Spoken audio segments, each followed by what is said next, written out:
melanjutkan dialog spesial kita pada sore hari ini. Seperti saya sampaikan, hadir di antara kita adalah Profesor Thomas Suyatno. Beliau adalah Ketua BPTSI Pusat yang hadir di Lampung dalam rangka menghadiri acara Muswil Musyawarah Wilayah BPTS di Lampung di kampus Universitas Mitra Indonesia tadi pagi. Hadir juga adalah Ketua ABPTSI terpilih Dr. Haji Andi Surya tahun 2023-2027 didampingi oleh Dr. Haji Muhammad Nasrullah. Pak Nasrullah, kami sambung ke sesi sebelumnya, sesi 3 tadi, ini terputus tadi. Ini bagaimana menurut Pak Nasrullah terkait UKA apa yang disampaikan oleh Profesor Thomas? Baiklah, dari UKA tadi diantaranya adalah ada disampaikan masalah karakter, ya. Bagaimana karakter yang dialogis dan terjadi perubahan-perubahan.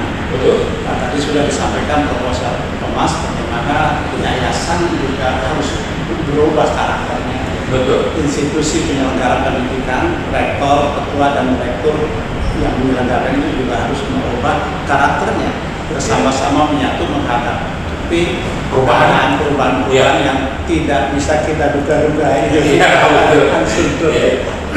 Saya ingin melihat dari ada suatu perubahan karakter lain dengan adanya kuliah online daring ya, itu tadinya ditolak seolah berat, tapi sekarang karakter itu berubah budayanya. Maka mahasiswa anak-anak kita itu suka dengan kuliah online itu ya senang, sebab di mana saja dia bisa ikut kuliah. Dosen juga sudah terbiasa di mana saja dia bisa ngasih kuliah, tidak harus dia di satu sisi yang akan datang juga perguruan tinggi, yayasan tidak susah-susah harus membangun gedung kelas yang banyak. Betul. Kalau ini terus bisa berlangsung, artinya pembelajaran jarak jauh ini sekarang. Nah, ditambah juga pemerintah sudah membuka kemungkinan pembelajaran jarak jauh itu di perguruan tinggi swasta. Sudah ada beberapa perguruan tinggi swasta membuka pembelajaran jarak jauh. Pak Presiden kita, Pak Jokowi, tahun 2017 Oktober dia sudah menyampaikan dalam sambutannya itu supaya bisa perguruan tinggi mengadakan kuliah jarak jauh untuk menjangkau, artinya bukan hanya universitas terbuka di situ. Nah, sekarang ini karakter ini berubah bersama. Nah, perubahan inilah yang harus para dosen, pimpinan perguruan tinggi, yayasan mengikuti dengan cepat. Kalau tidak, kita tertinggal di dalam perubahan karakter anak didik kita di sini. Nah, itu yang sangat penting. Kita dialog rapat juga bisa melalui jaringan sekarang. Melalui Zoom dan pembicara dari luar negeri, dari mana-mana juga bisa di situ. Ini perubahan karakter yang harus kita ikuti dengan cepat. Kalau kita tidak ikuti, kita tertinggal. Kalau kita tertinggal, nanti tentu akan tutup perguruan tingginya. Itu yang pertama harus kita atasi. Dari Pak Andi bisa tambahkan, Pak Thomas silakan. Itu memang ini ya Profesor ya, ini termasuk manfaat dari kuliah online itu tarung digital itu juga ya. Betul, menghadapi tarung digital. Ya, jadi manifestasi dari itu sudah 2 tahun kita kenal sebagai kebijakan baru di bidang MBK. Ya, jadi Merdeka Belajar dan Kampus Merdeka itu pada hakikatnya memberikan kebebasan pada mahasiswa, tidak hanya egonya di bidang prodinya, tapi juga dia bebas selama 2 semester itu mengambil prodi apa saja di luar prodinya di kampus manapun juga. Nah, kalau di kampus manapun juga tidak melalui online akan menghadapi berbagai kesulitan dan handicap. Itu manfaat mengapa MBKN perlu kita pertimbangkan sampai berapa jauh IKT Menteri 10 Oktober 2024 ganti presiden, nanti ganti-ganti lagi. Itu tugas kita bersama untuk senantiasa mengupdate supaya PKM ini bisa diteruskan. Tadi kolaborasi kerjasama dengan Pemda. Undang-Undang Nomor 12 Tahun 2012. Iya. Makanya Pak Andi beserta pengurus nanti demikian terbentuk pengurus langsung ketemu sama gubernur. Pemda itu mesti membantu dunia pendidikan tinggi, itu perintah undang-undang nomor 12.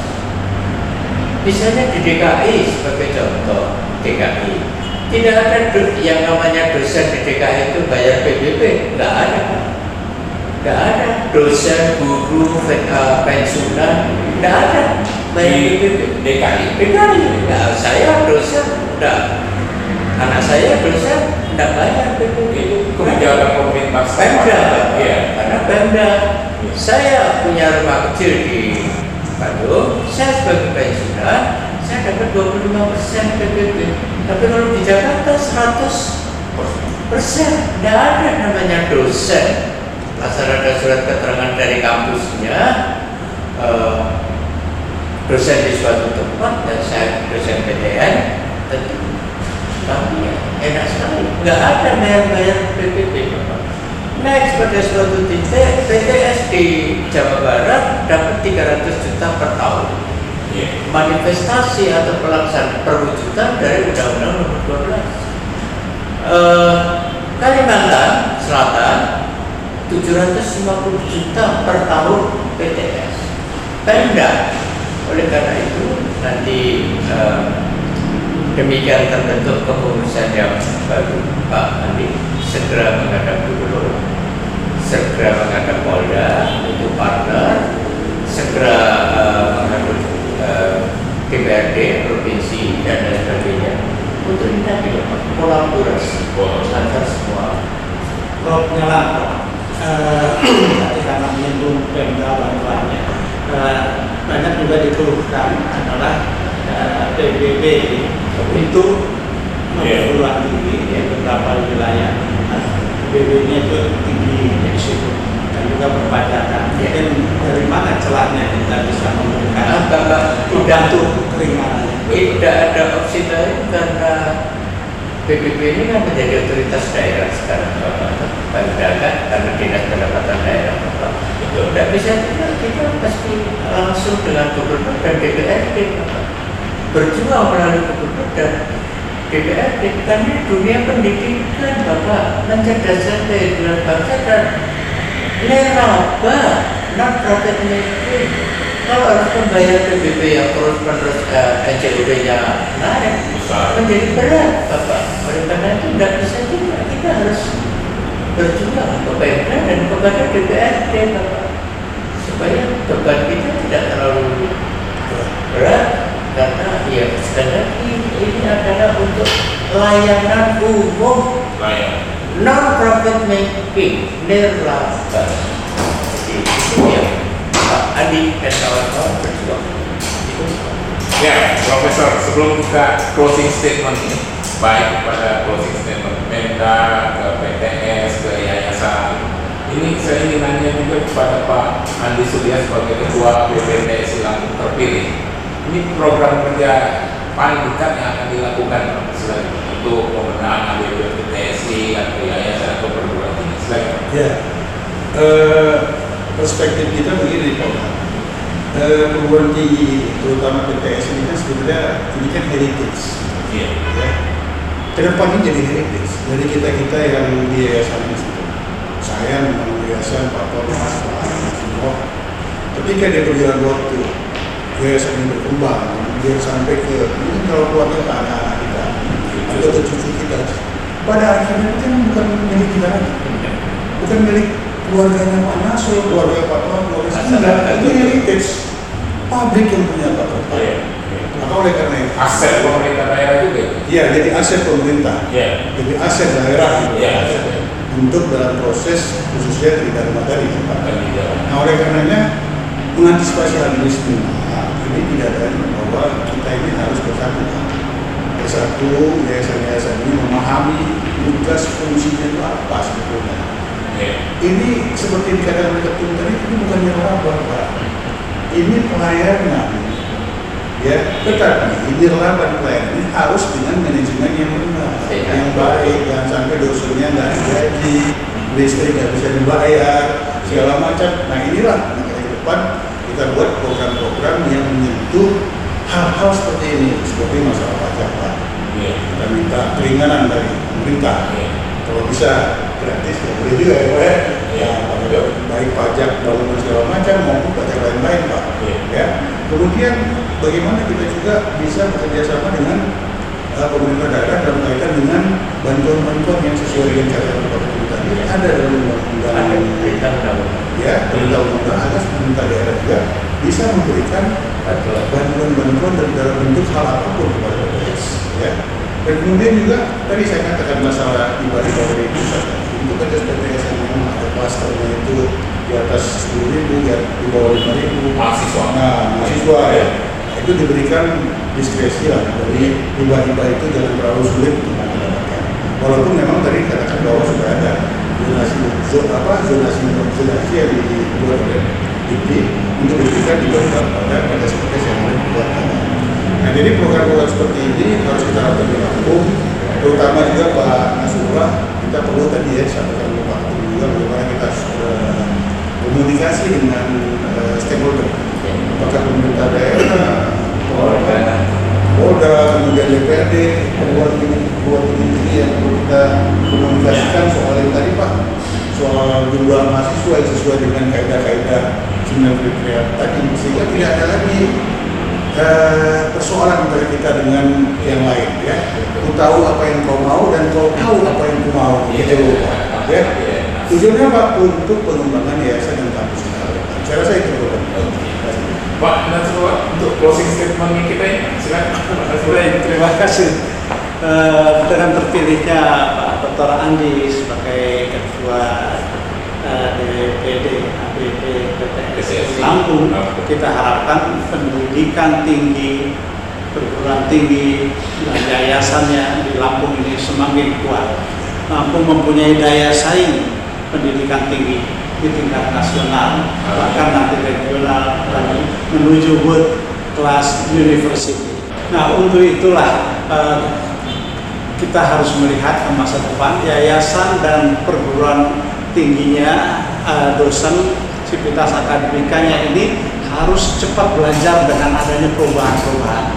Seringnya ada di antaranya yang terlambat, konservatif dia, tertinggal dengan perubahan itu. Ini yang tantangan kita ke depan, bagaimana perguruan tinggi, pendidikan tinggi di Lampung tidak tertinggal dengan wilayah lainnya, bahkan kalau bisa menuju ASEAN. Ya, terus world class university. Misalnya salah satu perguruan tinggi swasta di Lampung sudah menjadi perguruan tinggi swasta ASEAN #1 versi tertentu di situ. Misalnya di satu contoh misalnya. Nah, bagaimana yang lain ini kita bisa dorong lagi untuk terus meningkat. Nah, mudah-mudahan di bawah kepemimpinan Pak Dr. Andi, yayasan, perguruan tinggi bisa bersatu, bisa bertukar pikiran, bisa belajar, bisa bertanya, bisa berguru juga dengan ke Prof. Thomas. Jadi bukan hanya tempat mengeluh, tapi ini tempat berguru. Terima kasih. Pak Profesor Thomas, ini terakhir closing statement-nya ada yang perlu ditambahkan Pak? Iya, hanya yang penting itu persatuan dan kesatuan di antara semua pemangku kepentingan. Sekali lagi di era kepada era taraf digital, kolaborasi harus semakin ditingkatkan. Jadi koordinasi harus semakin ditingkatkan. Tidak ada gunanya untuk persaingan tidak sehat. Tidak ada, akan merugikan semua pihak. Yang ada saling mengisi, saling kolaborasi, dan koordinasi yang kecil mesti dituntun, yang menengah dituntun yang tinggi dan lain sebagainya. Dan kepada Bapak Andi Surya sebagai sekian kalinya terpilih sebagai ketua secara aklamasi. Jadi tentu kami dari pusat betul-betul menyampaikan rasa penghormatan dan prestasinya tidak perlu disaksikan lagi dalam koordinasi di PTSD. Di sini juga ada aptisi, ya sudah. Karena saya juga pembina di aptisi sampai sekarang. Jadi itu, mari kita terus-menerus bekerja sama, jangan ada sikap permusuhan. Lalu yang terakhir, kolaborasi utamanya antar sivitas akademika itu dan yayasan badan negara itu harus makin lama makin diingatkan. Mohon diingat, pimpinan perguruan tinggi itu tugasnya pelaksanaan tridharma, pimpinan perguruan tinggi. Tapi untuk otonomi non akademik, yaitu keuangan, SDM, rumah tanggaan, 100% otoritas ada pada badan penyelenggara. Jadi sekali lagi, kalau masalah otonomi pendidikan berarti pelaksanaan tridharma, silakan pimpinan perguruan tinggi yang setiap 3 bulan kita adakan evaluasi. Tapi kalau sudah SDM, soal keuangan, soal rumah tangga, ini otoritas dari badan penyelenggara. Itu Undang-Undang Nomor 12 Tahun 2012 Pasal 67. Jadi terserah apa yang lalu, tapi apapun garisnya jelas, akademik dan non akademik. Gitu. Ya, terima kasih Pak. Pak Andi, terakhir Pak Andi. Ya, yang penting begini Pak, saya tanda petik yang saya sebutkan tadi. Ini ilmunya dari Ketua Umum juga itu. Bahwa ABPTS ini tempat kita mengeluh, tempat kita mengadu, tempat kita menangis. Pak Nasrul menambahkan tempat kita belajar. Begini. Nah, inilah kita manfaatkan ABPTS ini. Karena ada yayasan-yayasan yang baru tumbuh. Ada yayasan-yayasan yang sudah punya pengalaman, tapi pengalamannya masih muda. Ada yayasan-yayasan yang sudah cukup tua. Nah, oleh karena itu, yayasan-yayasan yang memang sudah baik dalam koordinasi ini menularkan ilmunya kepada rekan-rekan yang lain, sehingga tumbuh rasa tanggung jawab yang besar dari mereka untuk bisa memajukan perguruan tingginya masing-masing. Sehingga dengan demikian kita lihat bahwa di dalam ini akan terjadi PTS-PTS yang betul-betul bisa eksis, bisa melayani dan menciptakan itu tadi, meningkatkan mutu daripada sumber daya khususnya orang-orang yang ada di provinsi. Saya rasa itu Pak. Oke. Saya terima kasih. Ya, terima kasih Bapak-Bapak yang sudah hadir dalam dialog spesial kita pada sore hari ini. Terima kasih juga pemirsa Tegar TV yang menyaksikan acara dialog spesial, dan terasa juga waktu yang membatasi pertemuan kita. Saya sebagai pembawa acara mohon diri, mohon pamit dan mohon maaf jika ada salah kata. Saya tutup. Billahi taufiq wal hidayah. Wassalamualaikum warahmatullahi wabarakatuh. Waalaikumsalam. Ya, alhamdulillah. Terima kasih Profesor.